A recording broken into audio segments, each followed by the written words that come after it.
안녕하세요. 새 비디오에 오신 것을 환영합니다. 이집트 항공 990 편은 1999년 10월 31일 대서양에 추락하여 탑승한 승객과 승무원 217명 전원이 사망한 보잉 767 항공기였습니다. 이집트 항공 990 편은 뉴욕시에서 카이로로 향하던 중 매사추세츠주 낸터킷 섬 해안에서 떨어진 대서양에 추락했습니다. 그러나 추락 원인은 밝혀지지 않았습니다. 이집트 정부는 처음에 조종사가 고의로 비행기를 추락시켰다는 조사 결과를 부인했기 때문에 조사는 정치적, 문화적 요인으로 인해 복잡해졌습니다. 이집트 항공 990 편은 여전히 논란의 여지가 있으며 일부 전문가와 조사관들은 공식 결론에 동의하지 않습니다.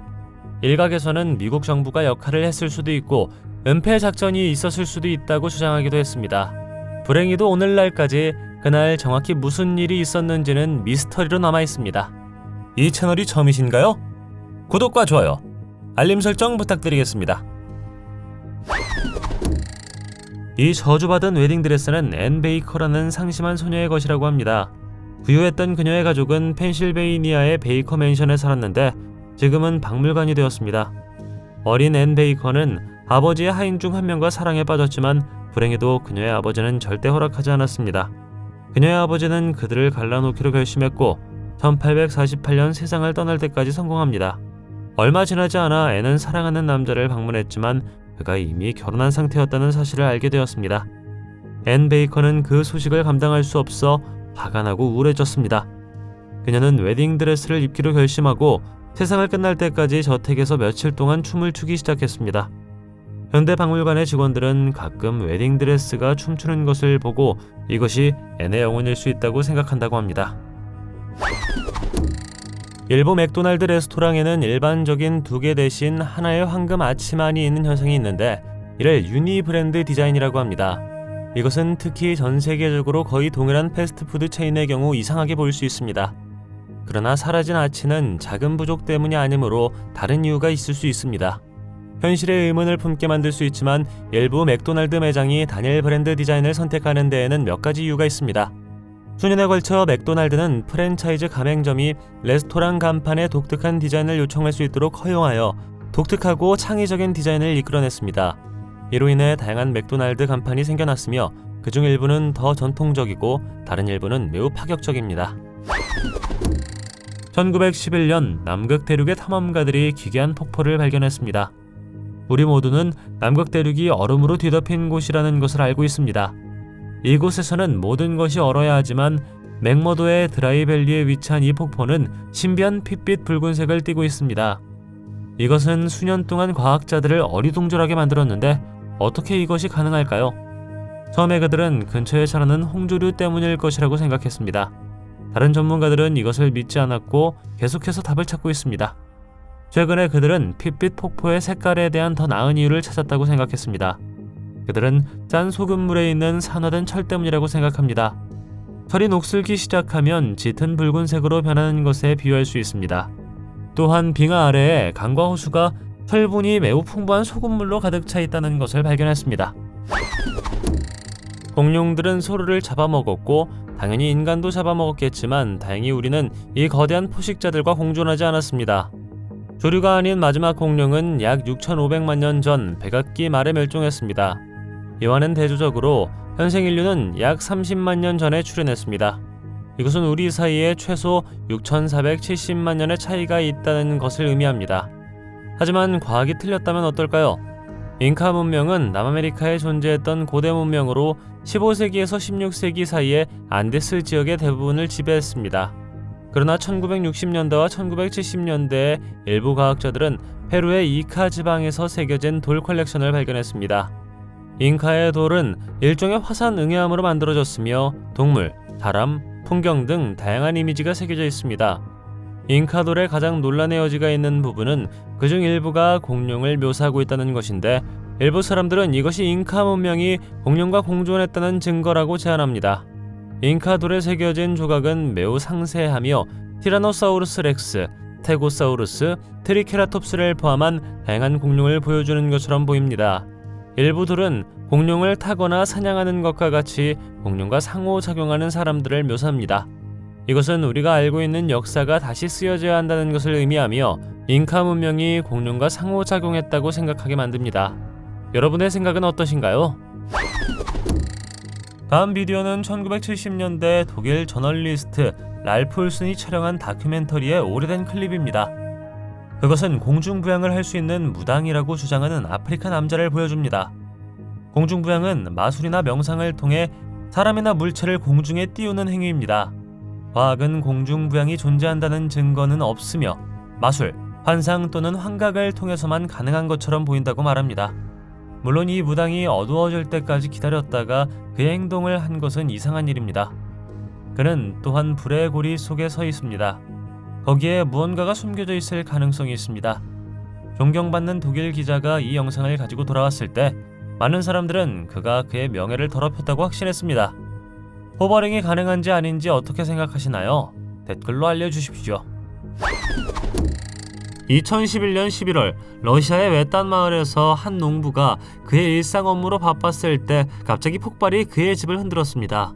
농부가 무슨 일이 일어났는지 보기 위해 밖으로 나섰을 때 그는 해골과 이상한 생물의 유해를 발견했습니다. 전문가들은 이것이 멸종된 미확인 생명체일 수 있지만 이것이 어디에서 왔는지 전혀 알지 못했습니다.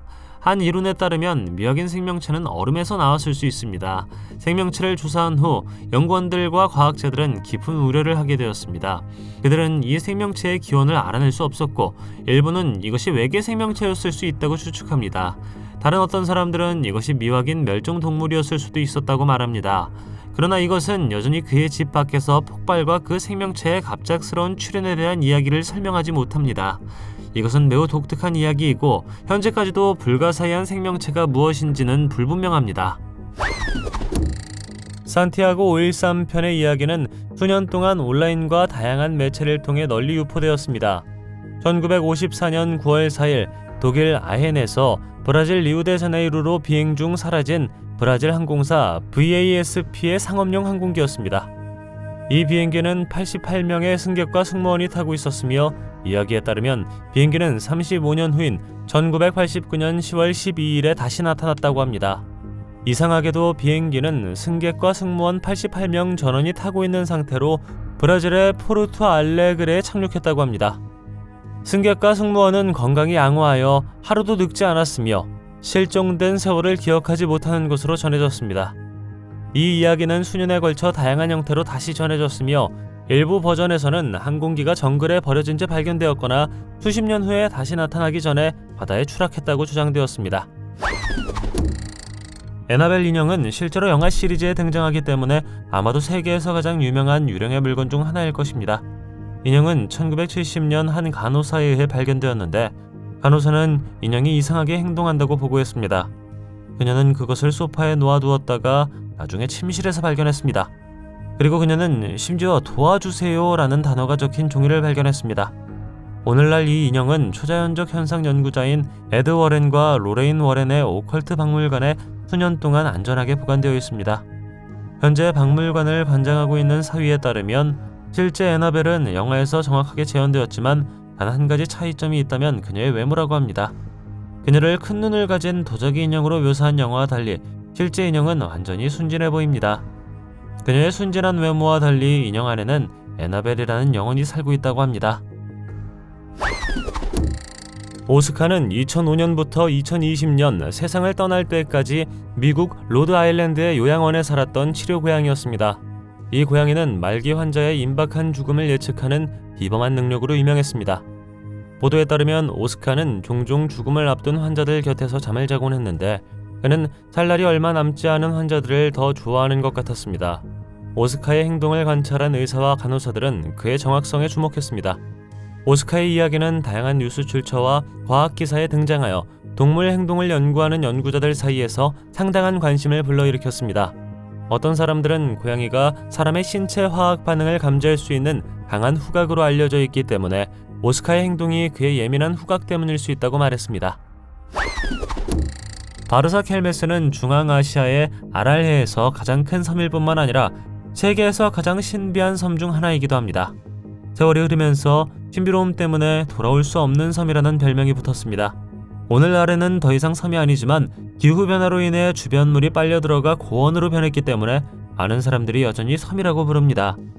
미스터리에 관해서는 지역 주민들이 바르사 켈메스에서 여러 건의 실종 사건이 발생했다고 주장합니다.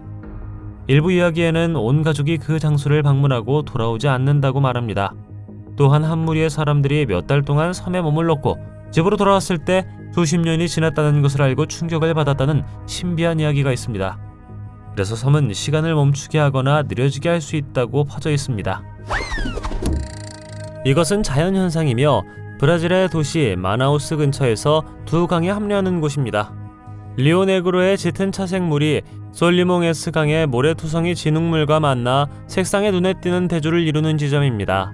두 강은 온도, 속도 및 밀도의 차이로 인해 혼합되지 않고 수 킬로미터 동안 나란히 흐릅니다. 리오네그로의 물은 더 산성이고 따뜻하며 더 느리게 흐르는 반면 솔리몽에스 강의 물은 더 차갑고 더 빨리 흐르며 더 많은 퇴적물을 운반합니다. 두 강 사이의 경계는 6km의 거리에서 볼 수 있어 놀라운 시각 효과를 만듭니다. 이것은 관광 명소일 뿐만이 아니라 중요한 생태 현상이기도 합니다.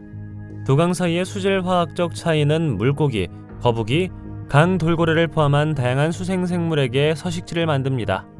이 지역은 또한 어업과 운송을 위해 강에 의존하는 여러 원주민 공동체의 본거지이기도 합니다. 다음 비디오는 미국 켄터키주에 사는 부부가 촬영한 것입니다. 그들은 여기서 정확히 무슨 일이 일어나고 있는지 궁금해서 소셜미디어에 비디오를 업로드했습니다. 한 남자가 그냥 지나가는 것으로 시작했지만 어느 순간 그는 허공으로 사라지는 것 같았습니다. 이것은 보안 카메라의 결함일까요? 아니면 그가 다른 곳으로 갔을까요? 어쩌면 투명인간이 유령일 수 있을까요?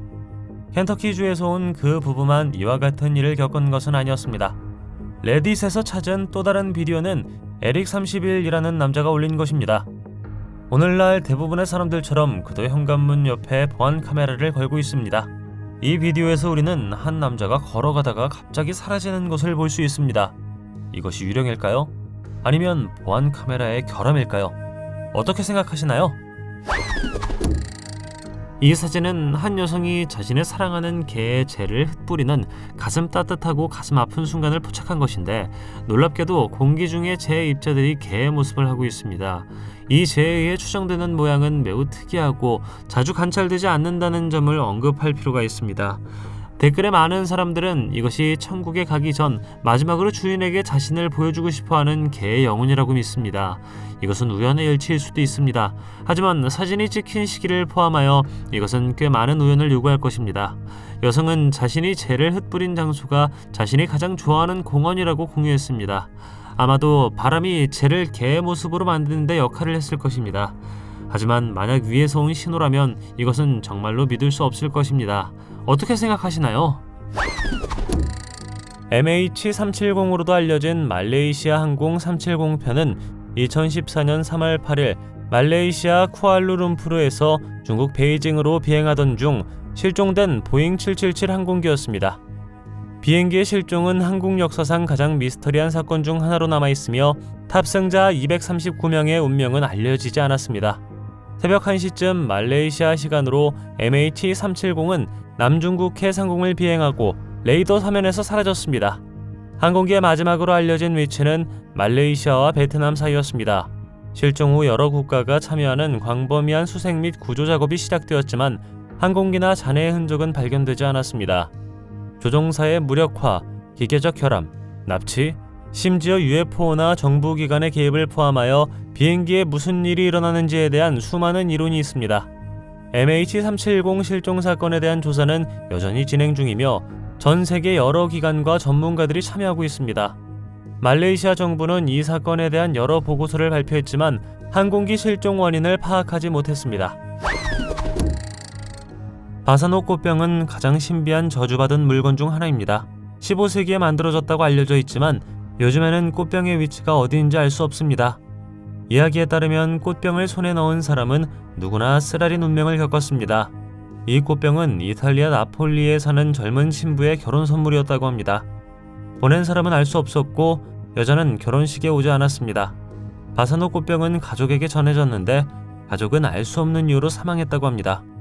꽃병은 한 가정에서 다른 가족으로 전달되었고 그들에게도 같은 일이 일어났습니다. 몇 년 후 한 약사가 그 꽃병에 관심을 갖게 되어 꽃병을 받기로 결심했지만 그 역시 저주를 받았습니다. 잔인한 역사 때문에 박물관조차도 피한다고 합니다. 역사상 가장 유명한 환생 이야기 중 하나는 샨티 대비의 환생 이야기입니다. 전생의 샨티는 인도의 도시 마투라에 살았고 1925년에 사망한 것으로 알려진 루구디 대비라는 여성이라고 주장했습니다. 어린 나이에 샨티는 자신의 전생에 대해 이야기하기 시작했고 루구디 대비의 삶, 가족, 집에 대해 자세히 설명했습니다. 그녀의 주장은 많은 주목을 받았고 결국 인도의 영적 지도자 마하트마 간디의 눈에 띄게 되었는데 간디는 그녀의 이야기의 세부 사항에 깊은 인상을 받았습니다. 그녀는 루구디 대비의 집 구조, 특정 가구, 심지어 여성의 가족과 친구들의 이름까지 설명했다고 합니다. 이러한 세부 사항 중 많은 부분은 마투라를 여행한 연구원들에 의해 확인되었으며 샨티가 묘사한 사람들과 장소를 확인했습니다. 루구디 대비의 생애 외에도 샨티는 자신의 죽음과 재생에 대한 경험을 설명하면서 자신의 낡은 몸을 떠나 새로운 몸에 들어갔다고 주장했습니다. 포르바즈는 러시아의 투비너인 투바에서 유래한 말로 문자 그대로 진흙으로 된 집을 의미합니다. 시베리아 남부의 호수에 있는 작은 섬의 폐허입니다. 아마도 매우 오래되고 고립되어 있기 때문에 폐허에 대해 알려진 것이 거의 없습니다. 어떤 사람들은 215 곱하기 162m의 벽이 위구르족이라고 불리는 유목민 그룹에 의해 그 주변에 세워졌을 수 있다고 말합니다. 이 민족은 몽골의 일부 지역과 시베리아 남부를 통치한 것으로 생각됩니다. 무너진 성벽 안에는 30여 채의 건물 잔해가 있었는데 이는 한때 사람이 살았다는 증거입니다. 포르바진을 방문한 전문가들은 이 구조물이 어떻게 지어졌고 어떻게 종말을 맞이하게 되었는지 아직 확신하지는 못하지만 물속의 영구 동토층에 의해 만들어졌을 수 있다는 이론을 세웠습니다. 이 파괴는 지진으로 인한 것일 수도 있습니다. 나무가지들은 보통 부메랑 같은 속성을 가지고 있지 않습니다. 자, 만약 우리가 이 다음 영상을 믿는다면 한 소년이 절벽 끝에 나뭇가지를 던졌는데 놀랍게도 나뭇가지는 부메랑처럼 그에게 돌아옵니다. 부메랑은 일반적으로 곡선 모양을 가지고 있고 이것을 정확하게 던진 사람에게 돌아가도록 특별히 설계되었기 때문에 이 사건은 매우 이례적입니다. 나뭇가지가 특정한 각도와 특정한 힘으로 던져져서 포물선 경로를 따라 결국 소년에게 돌아갔을 가능성이 있습니다. 또한 바람이나 다른 대기 조건이 나뭇가지가 돌아오는 데 역할을 했을 가능성도 있습니다. 절벽의 위치와 풍경도 고려할 가치가 있습니다.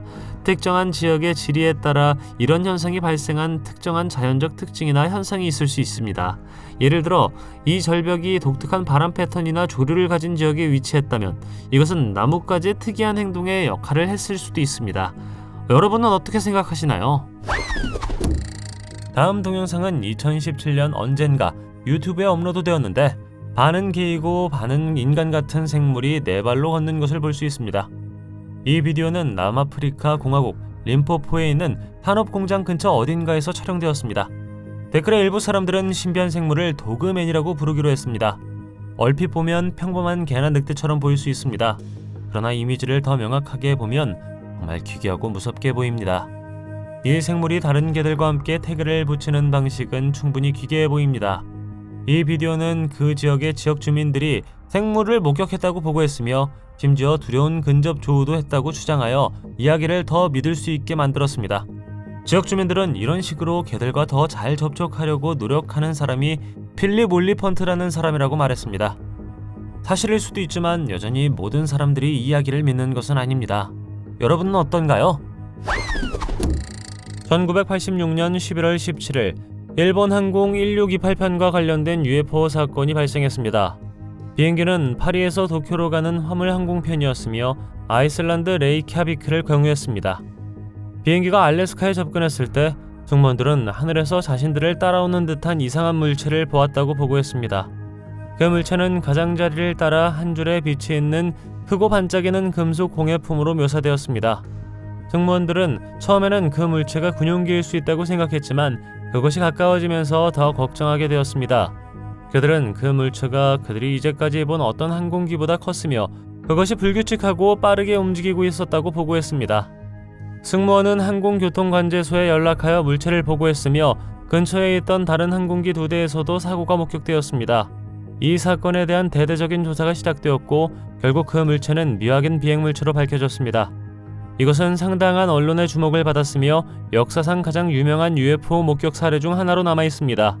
이 사건은 일부 정부도 조사했고 1628편 승무원들은 집중적인 조사를 받았습니다. 직원들은 계속해서 이상하고 설명할 수 없는 것을 보았다고 주장했습니다. 인형 옆에 서 있는 소년의 이 그림을 보는 것만으로도 등골이 오싹해집니다. 그러나 더 멀리 보면 소년 뒤에서 많은 손이 인쇄된 유리문을 볼 수 있습니다. 이 작품의 배후에 있는 예술가는 빌 스토넴이며 그는 겨우 5살이었을 때 그의 오래된 사진을 기반으로 그림을 그렸습니다. 출입구는 현실과 환상의 경계이며 인형은 소년을 출입구로 안내해야 한다고 합니다. 처음에는 그림에 대해 이상한 것이 없어 보였지만 2000년에 그림을 소유한 한 부부가 이베이에서 판매를 제안했습니다. 그들의 말에 따르면 소년과 인형은 밤에 살아났다고 합니다. 그들의 딸들은 인형과 소년이 말다툼을 하기까지 했고 그들은 방에서 말다툼을 계속하기 위해 그림에서 나왔다고 말합니다. 이야기가 사실이라면 꽤 소름 끼칩니다. 과학에 따르면 공룡과 인간은 수백만 년 떨어져 있습니다. 그러나 이 동굴벽화를 믿는다면 공룡과 인간이 공존했을지도 모릅니다. 앙코르와트 스테고사우루스 이야기는 1930년대 프랑스의 박물학자 장 레오폴드 니콜라스 프레데릭 퀴비에가 캄보디아의 고대 앙코르와트 사원벽에서 스테고사우루스 조각을 발견하면서 등장했습니다.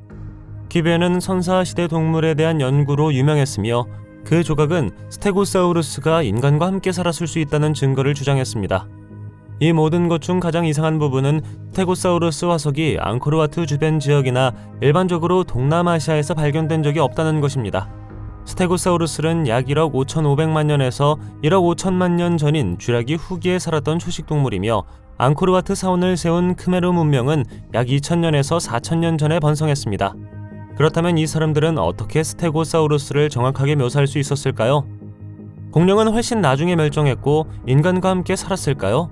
아니면 그들은 화석을 발견하고 그것을 바탕으로 동굴을 그렸을까요? 어떻게 생각하시나요? 댓글로 알려주십시오. 조나단 스위프트의 걸리버 여행기라는 책을 읽었다면 걸리버가 여행 중에 만난 가상의 땅 릴리푸트에 대해 잘 알고 있을 것입니다. 이곳은 키가 15cm 정도 되는 작은 사람들이 사는 곳이었습니다. 믿기지 않을지도 모르겠지만 비슷한 마을이 실제로 존재하며 이란의 가장 동쪽 지역에 위치하고 있습니다. 1500년 된 이 특이한 마을은 마쿠니크라고 불립니다. 과학자들은 어느 날 그곳에서 25cm밖에 안 되는 미라의 시체를 발견했습니다. 이곳은 한때 선사시대 드워프의 집이었다고 생각됩니다. 오늘날 그곳에 거주하는 사람들의 키는 1m에 불과합니다.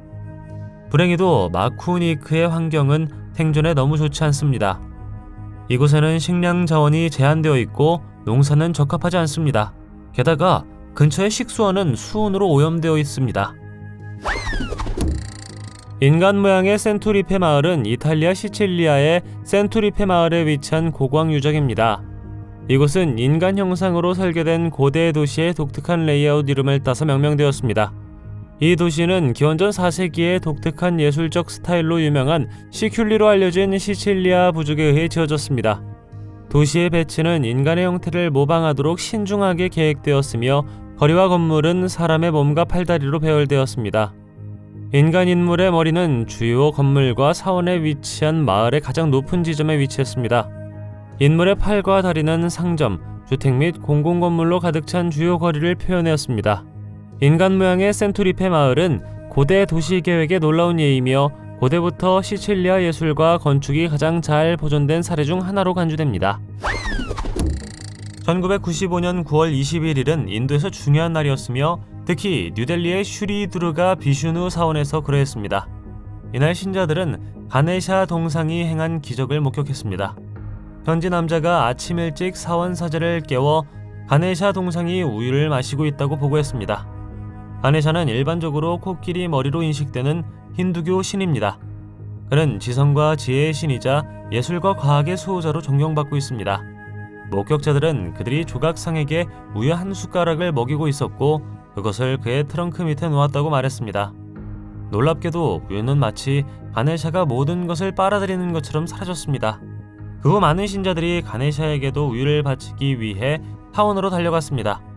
이로 인해 모든 사람들이 엄청난 양의 우유를 사기 시작하면서 우유 가격이 상승했습니다. 이것이 정말 기적일까요? 과학자들은 이것을 믿지 않고 우유가 가는 곳 어딘가에 좁은 틈이 있어야 한다고 생각합니다. 어떻게 생각하시나요? 샤워를 마치고 나와서 천장을 통해 얼음 조각이 충돌하여 아슬아슬하게 당신을 그리워한다고 상상해 보십시오. 이것은 2021년 5월 25일 화요일 웨스트 위스콘신의 한 집에서 일어났습니다. 이 집은 커다란 얼음 덩어리가 지붕을 뚫고 들어가면서 거대한 구멍을 남겼습니다. 뉴스 보도에 따르면 얼음 덩어리는 무게가 약 6kg이었고 이것이 지나갈 때 벤 밀러먼이라는 이름의 남자의 머리를 아슬아슬하게 스쳤다고 합니다. 남자는 그 당시 집안에 있었고 다행스럽게도 그는 심각한 부상을 입지 않았습니다. 그러나 얼음의 충격은 집의 지붕과 내부에 심각한 손상을 입혔습니다. 어떻게 얼음 덩어리가 하늘에서 떨어지고 집에 착륙했을까요? 이것은 맑은 공기 난류로도 알려진 현상일 수 있었다고 제안합니다. 맑은 공기 난류는 하늘에 눈에 보이는 구름이 없을 때 발생하지만 강한 기류는 난류 주머니를 만들 수 있는 대기에 방해를 일으킬 수 있습니다. 이러한 난류 주머니는 비행기나 다른 물체의 얼음 조각을 끊고 아래로 떨어질 수 있을 정도로 충분히 강할 수 있습니다. 아멜리아 에어하트는 1937년 7월 2일 항해사 프레드 누난과 함께 세계 일주를 시도하던 중 실종된 미국 비행사입니다. 아멜리아와 프레드는 로키드 모델 10 일렉트라 항공기를 타고 뉴기니의 라에에서 이륙하여 태평양의 하울랜드 섬으로 향했습니다. 그들의 여행은 3분의 2 이상을 완료했지만 목적지에 도달하지 못한 것으로 믿어졌습니다. 대대적인 수색 노력에도 불구하고 항공기나 탑승자의 흔적은 발견되지 않았습니다. 그러나 아멜리아와 프레드에게 무슨 일이 일어나는지에 대한 몇 가지 이론이 있습니다. 어떤 사람들은 단순히 연료가 떨어져서 바다에 추락했다고 생각합니다. 일본군에게 붙잡혔다거나 아멜리아가 살아남아 새로운 정체성을 갖게 되었다는 설도 있습니다. 이 수색은 당시 가장 광범위한 공중 및 해상 수색 작전이었으며 60척 이상의 함정과 3,500명의 미 해군 및 해안 경비대 인력이 참여했습니다. 일부 연구자들은 그들이 태평양에 맺던 섬인 니쿠마루로 상륙하여 그곳에 잠시 생존한 후 죽었을 것이라고 생각합니다. 1940년 이 섬에서 인간의 유골이 발견되었지만 그 신원은 확인되지 않았습니다. 블라니스톤은 아일랜드 코크의 블라니 성에 있는 바위입니다. 어떤 사람들은 그것이 히브리어 성경에 묘사된 야곱의 돌이라고 주장합니다. 또 다른 신화는 그것이 모세가 물을 길어 올린 바위라고 말합니다. 블라니스톤에 대한 이야기는 꽤 신비롭습니다. 한 이야기는 행운을 가져다 준다고 말하고 다른 어떤 이야기는 사람을 저주한다고 말합니다. 그 돌의 축복을 받으려면 몸을 뒤로 젖히고 그 돌에 입을 맞추어야 합니다. 그리고 누군가 성벽에서 돌 조각을 훔치기로 결정하면 그 사람은 인생에서 많은 불운을 겪게 될 것입니다. 이 일을 한 몇몇 사람들은 몇 달 동안 불운을 겪었고 심지어 심각한 우울증에 시달렸습니다. 와우 신호는 오하이오 주립대학에 위치한 빅이어라는 전파 망원경이 감지한 강력한 전파 신호입니다. 이 망원경은 외계 문명의 잠재적 신호를 감지하는 것을 목표로 하는 연구 프로그램의 일부였습니다. 이 프로그램의 자원봉사자인 제리 해머는 1977년 8월 15일 망원경 데이터를 검토하던 중 이 신호를 감지했습니다. 신호는 약 72초 동안 지속되었으며 궁수자리 방향에서 오는 것으로 보였습니다. 신호의 강도와 주파수는 그것이 외계에서 왔을 수 있음을 시사했고 제리는 문서에 와우라고 쓴 것으로 유명해졌습니다. 신호를 다시 감지하려는 반복적인 시도에도 불구하고 신호는 재생되지 않았고 과학자들은 그 원인을 결정할 수 없었습니다. 신호의 원인에 대해 많은 가설이 제안되었는데 그 중에는 우주의 폭발이나 근처의 별로부터 분출이 포함됩니다. 다른 사람들은 그것이 외계 생명체가 우리와 의사소통을 시도했다는 증거일 수 있다고 말합니다. 미스터리에 대해 말하자면 미국 랭글리의 CIA 부지에 있는 크립토스 조각품은 이 목록에서 누락되어서는 안 되는 것입니다. 이것은 30년 이상 과학자들을 어리둥절하게 만들었습니다. 1990년 11월 3일에 설치되었지만 문제는 조각품이 어떤 비밀을 간직하고 있느냐는 것입니다. 크립토스는 미국 예술가 짐 샌본의 작품입니다.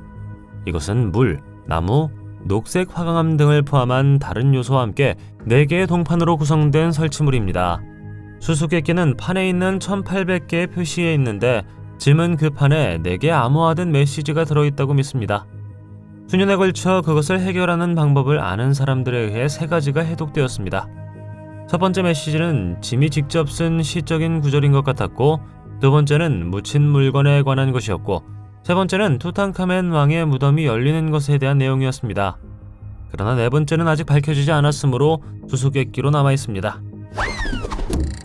분수나무는 몬테네그로의 콜라신 마을 근처의 바루타나 마을에 있습니다. 18m 높이의 단풍나무로 천연 샘물이 흘러나와 물이 나무 아래로 폭포처럼 떨어지며 폭포 효과를 낸다고 합니다. 이 현상은 해당 지역에 폭우가 내릴 때마다 발생하죠. 이 나무는 수령이 약 500년 된 것으로 추정되며 이 샘은 지하 수온에서 물을 공급받는 것으로 알려져 있습니다. 나무에서 흐르는 물을 깨끗하게 마실 수 있으며 치유력이 있다고 알려져 있습니다. 지역 인구에 따르면 소화 문제 및 피부 상태와 같은 다양한 건강 문제에 도움이 된다고 합니다. 분수나무가 발견된 이래로 이곳은 몬테네그로에서 인기 있는 관광 명소가 되어 이 독특한 자연의 경이로움을 목격하기 위해 전 세계의 방문객을 끌어들인다고 합니다. 당신은 이 물을 한 모금 마실 용기가 있나요? 그로버 마르키나는 어느 화창한 날 볼리비아 수크레에 마라구아 분화구를 하이킹하던 중 약 115cm 크기의 거대한 발자국을 발견한 남성입니다. 이 신비한 발자국은 많은 과학자들을 어리둥절하게 만들었는데 그들은 어떤 생물이 그토록 큰 발자국을 가질 수 있는지 전혀 모르기 때문입니다. 빅풋은 과연 존재할 수 있을까요? 그게 아니라면 또 무엇일까요? 오랜 연구 끝에 고 생물학자인 세바스찬 아페스테기아는 화석화된 발자국들이 아마도 큰 공룡종의 것이었을 것이라고 밝혔습니다. 티라노사우루스와 같은 시대에 살았던 가장 위험한 공룡 중 하나인 아벨리사우루스에서 유래한 것으로 추정됩니다. 사실 그것은 두 다리로 걷고 두 개의 짧은 팔을 가진 티렉스와 매우 흡사했습니다. 더욱 흥미로운 것은 아벨리사우루스와 같은 더 큰 공룡이 약 1억 년 전에 살았을 것이라는 것인데 이 발자국들이 어떻게 수직벽에 있게 되었는지는 여전히 미스터리로 남아있습니다. 이 드론 영상은 우리가 무엇인가 또는 누군가가 미국 테네시의 숲을 지나가는 것을 볼 때 매우 신비롭습니다. 이것은 강력한 분노 폭발을 가진 거대한 곰이거나 댓글에서 추측한 바와 같이 신화 속의 생명체의 세스쿼치일 수 있습니다. 이 비디오 영상의 이상한 점은 나무들이 초인적인 힘으로 흔들리고 있다는 것입니다. 하지만 무엇이 숲에 그런 영향을 미칠 만큼 충분히 강할 수 있을까요? 많은 사람들은 이것이 거대한 세스쿼치라고 믿고 있습니다. 여러분도 알 수 있듯 세스쿼치는 주로 북미의 북서쪽에 있는 숲이 우거진 외딴 지역에 사는 것으로 알려진 전설적 생명체입니다. 이것은 종종 크고 털이 많은 유인원 같은 존재로 묘사되며 키는 2.75m이고 무게는 450kg입니다. 이것이 세스쿼치인지 아닌지에 대해 여러분을 궁금하게 만듭니다. 당신의 생각은 어떠신가요? 댓글로 알려주세요. 이로 인해 사람들은 비행기가 웜홀을 통과하여 다른 현실에 도달했다고 믿고 있습니다. 현실을 의심하게 만드는 일을 경험한 적 있나요? 댓글로 알려주십시오. 동영상이 마음에 들면 좋아요 부탁드리겠습니다. 저희가 만든 더 많은 동영상을 보고 싶으시다면 화면에서 하나를 클릭하거나 채널을 살펴보세요. 시청해주셔서 감사드리며 다음에 뵙겠습니다.